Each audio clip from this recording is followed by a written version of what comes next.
12 ingredients ఉన్నాయి అనుకోండి sir అందులో ఒక్కటి కాకపోయినా you cannot claim that your product is an organic one. నేను అనొచ్చా కూడా తెలియదు. ఒక నేను ఫుడ్ అని పిలవలేను నేను. ఓ మై గాడ్, ఏంటి సార్ ఇంగ్రీడియంట్స్ ఉంటాయి.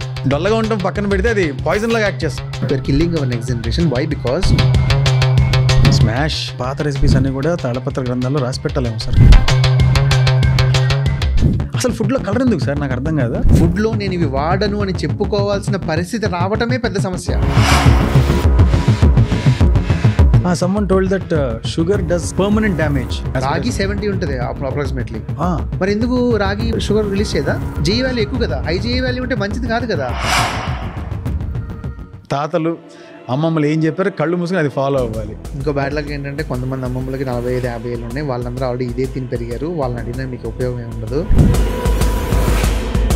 పటిక బెల్లం కానీ మామూలు ఆర్గానిక్ బెల్లం కానీ యథేచ్ఛగా వాడుకోవచ్చా?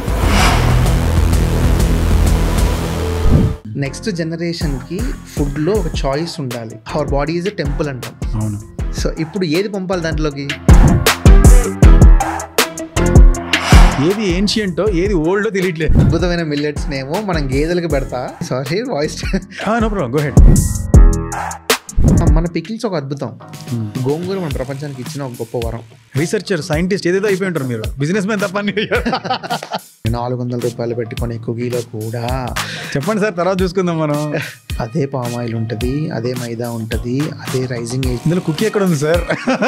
కుకీ లేదు, మిగతా అన్నీ ఉన్నాయి. చాలా మంది అడిగారు ఏం కొత్తగా చేయట్లేదు కదా. నేను కొత్తగా చేయడానికి రాలేదండి. నేను చేసేది మనం తినేది మంచిగా తిందామని వచ్చాను నేను. 400+ products, every single product is organic certified.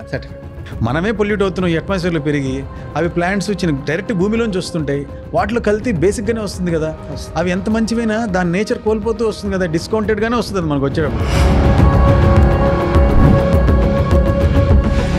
Sir coconut water మంచిదే కదా బాబు? కొద్దిగా కోకోనట్ వాటర్ తీసుకురండి సార్.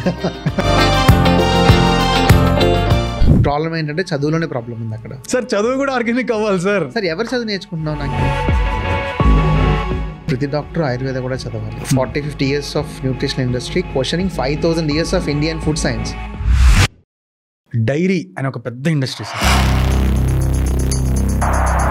ఫార్మర్స్ కాకుండా ఎలా అయిపోయారంటే they are become employees of these multinational కంపెనీస్కి అయిపోయింది.